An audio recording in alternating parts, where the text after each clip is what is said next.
Oke, di video kali ini saya ingin sedikit memberikan review ya dan juga sedikit preview untuk pertandingan besok. Ada Persik Kediri menjamu Barito Putra, lalu ada PSM Makassar menjamu Persebaya Surabaya.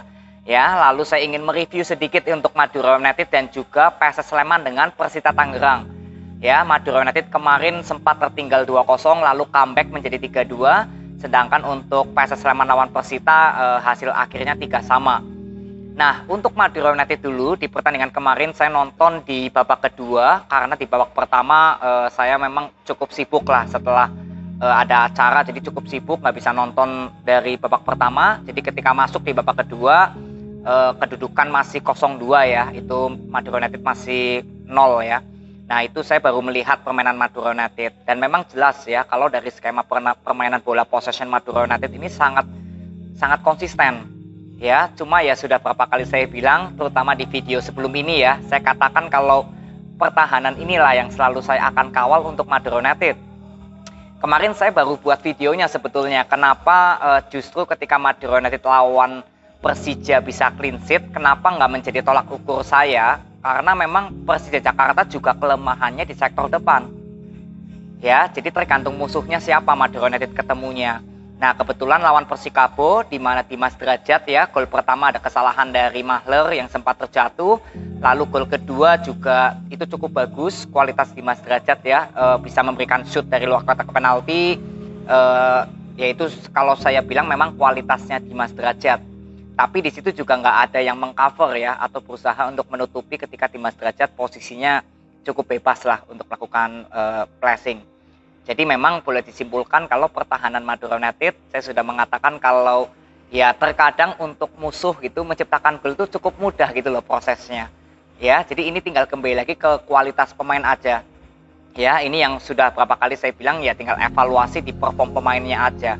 Bukan dari skema permainannya atau skema pertahanan dari Sousa, tapi tinggal di kualitas pemain Madura United. Lalu ketika masuk di babak kedua, saya nonton, memang Madura United sangat konsisten bermain dengan bola possession, berapa kali kreativitas serangan dari sektor sayap juga cukup bagus. Ya, saya juga lihat Amrizal di pertandingan ini lebih banyak bermain. Memang Amrizal ini secara teknik, sebetulnya dengan Salim Tuharea mungkin kecepatannya masih cepat Salim Tuharea. Tapi secara visi permainan, mungkin Amrizal ini lebih baik secara visi. Jadi ya nanti tinggal Amrizal, ya kalau masalah teknik kan bisa dilatih ya, sesuai dari jam terbang juga. Ya ini tinggal mengikuti lah. Semoga Afrizal bisa menjadi salah satu pemain terkenal juga ya, atau pemain bintang di suatu saat untuk Madura United. Ya, jadi di situ akhirnya Madura United mendapatkan penalti. Lalu setelah itu Kleberson ya, itu nggak lama selisih waktunya, dan di gol ketiga inilah Jaja itu sangat luar biasa ya, gol pressingnya cukup bagus. Jadi di sini Madura United berhasil comeback menjadi 3-2. Jadi kesimpulan yang saya bisa ambil di pertandingan ini untuk Madura United adalah kembali lagi fokusnya di sektor belakang. Ya, tapi selama sektor depan Madura United bisa menciptakan gol, ya memang situasi kemasukan 2 sih nggak masalah karena Madura United bisa menciptakan 3 gol. Tapi ya semoga untuk sektor belakang kedepannya bisa lebih baik lagi lah ya. Terutama saya menginginkan kemasukannya kalau bisa semakin clean sheet. Karena ini kan syarat mutlak lah. Kalau Madura United ingin masuk 4 besar, ya syaratnya ya lini belakangnya semoga bisa semakin kokoh. Jadi nanti untuk semua lini Madura United sudah bagus. Karena sektor tengah, sektor depan ini sudah aman untuk Madura United. Ya, skema permainan dari Sousa juga sudah bagus untuk bola possessionnya. Ya, jadi selamat untuk Madura United ya. Ini gol ketiga dari Jaja, saya sempat teriak itu pas lagi makan tuh dengan keluarga, saya sempat teriak tuh.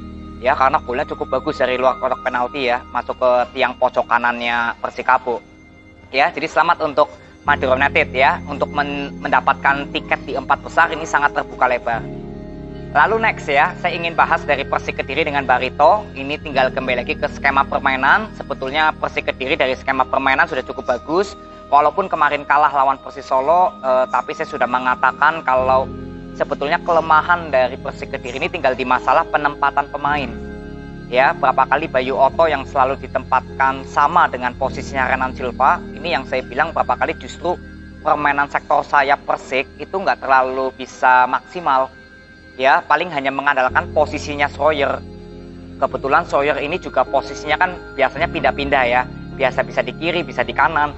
Nah, ini yang yang saya ingin lihat evaluasi dari Rospide akan seperti apa dari line up-nya besok dulu. Ya, sedangkan untuk Barito Putra saat menghadapi Persib Bandung, kalau saya bilang skema masih belum maksimal. Ya, semoga besok bertandang ke kandang Persik Kediri. Secara kualitas pemain sebetulnya Barito Putra ini sama dengan Persik Kediri ya. Hampir pemain-pemainnya ini usianya sudah matang semua lah. Tinggal di masalah ya skema permainan aja. Ya, Persik Kediri bermain dengan bola possession. Kalau Barito Putra, nah ini filosofi dari Coach RD sebetulnya saya belum bisa menyimpulkan nih ke arah mana. Terkadang bola possession cuma di area belakang. Ketika masuk ke penyerangan musuh, kadang ya sering kehilangan bola. Nah ini semoga ya dari skema permainan pola permainan dari Barito, ya semoga Coach RD ada evaluasi lah minimal dari pertandingan kemarin lawan Persib. Ya karena kualitas pemain Barito Putra juga cukup bagus. Ini modal penting lah untuk Barito Putra bertandang ke markas Persik. Sedangkan untuk Persik Kediri ya saya bilang kekalahan kemarin ya memang perform Simon Lingbo nggak terlalu maksimal juga. Ya 2 kali proses gol Persis Solo dari sektornya Simon Lingbo. Ya semoga ini juga ada evaluasi dari Rospide ya. Kalau Simon Lingbo memang belum terlalu perform ya mungkin ada Nuri Fasya ya karena Agil masih cedera.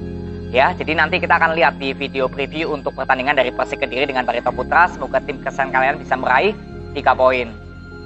Lalu untuk PSS Sleman ya dengan Persita Tangerang yang baru saja berakhir 3 sama, ya ini sudah membuktikan kalau permainan PSS Sleman sebetulnya sudah cukup bagus, bisa menciptakan 3 gol juga. Dan di sini Persita Tangerang inilah yang saya nantikan.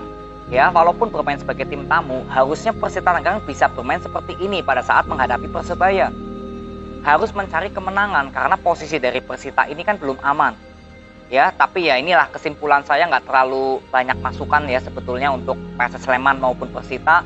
Sebetulnya ya PSS Sleman cukup bagus di pertandingan hari ini, skemanya cukup bagus. Tapi ya memang ya perform dari Pintus juga mungkin lagi nggak perform seperti kemarin ya ketika menghadapi Bayangkara itu menang 4-1. Ya ini tinggal kembali lagi ke kualitas pemainnya PSS Sleman juga ya, karena kan gol yang tercipta dari Persita juga hampir sama semua ya, terutama gol dari Vidal itu cukup bagus ya. Lalu untuk Persita Tangerang ya hasil menang imbang kalah memang penting sekali untuk kemenangan Persita ya, tapi yang lebih penting dari strateginya Divaldo Alves, jangan pantang bermain parkir bis, jangan pantang bermain bertahan. Apapun keadaannya Persita Tangerang harus tetap bermain keluar ya, atau bermain menyerang, jangan bertahan. Karena kunci untuk Persita bisa menjaga kemenangan ya kalau menurut saya ya dari ya strateginya Divaldo Alves yang harus berani keluar, nggak harus bermain bertahan ya. Jadi mungkin ini review sedikit dari PSS Sleman dengan Persita Tangerang. Lalu next ya, besok ada PSM Makassar lawan Persebaya. Di pertandingan kemarin saya untuk PSM Makassar nggak terlalu nggak nonton ya, karena pas ada acara saya itu waktunya sama. Sedangkan untuk Persebaya Surabaya saya nonton ketika menghadapi Persita. Jadi untuk PSM Makassar sebetulnya di pertandingan besok saya nggak terlalu banyak banyak masukan atau banyak kritik, karena kemarin lawan Bali United saya nggak melihat atau nggak menonton. Ya harapan saya untuk PSM Makassar besok ya permainan cepat, permainan passing cepatnya, kreativitasnya ya ini semoga tetap terjaga ya. Saya ingin lihat bagaimana nanti Kenzo M. Arfan, karena sudah hampir seminggu ya saya nggak nonton PSM. Jadi ya di pertandingan besok saya juga ingin lihat lagi nih, sudah lama soalnya nggak nonton permainan cepat tapi kreativitasnya juga bagus ya. Jadi semoga harapan saya untuk PSM Makassar besok permainannya bisa seperti biasa loh ya, konsisten gitu, untuk kreativitasnya hidup, penyerangan sektornya Yance atau Yakob ya mungkin kalau dimainkan bisa terlihat transisinya ya. Yang penting PSM Makassar tinggal konsisten aja, karena kemarin lawan Bali United saya nggak bisa nonton. Sedangkan untuk Persebaya Surabaya besok pertandingan keempat ya, artinya untuk Persebaya Surabaya di 3 pertandingan terakhir skema permainan belum ada konsistensi, di mana lawan PSIS, lawan Bayangkara lebih bermain cepat, tapi kemarin lawan Persita kan lebih bermain dengan tempo pelan atau bola possession. Jadi di pertandingan besok lawan PSM saya ingin lihat dari awal menit Persebaya Surabaya di bawah dari Coach Munster ini skemanya mau ke arah mana ya, bola possession atau mungkin lebih ke permainan cepat. Ya, jangan sampai di pertandingan besok Persebaya Surabaya justru tertarik dengan gaya permainan cepatnya PSM. Ya, karena Persebaya Surabaya yang saya harapkan sebetulnya bisa bermain bola possession gitu. Jadi bisa mengcounter permainan cepatnya PSM. Jadi saling counter-counteran gitu loh ya. PSM bermain cepat, Persebaya Surabaya bermain bola possession. Jadi ada plus minusnya dari kedua tim ini loh. Jadi kalau ditonton tuh enak.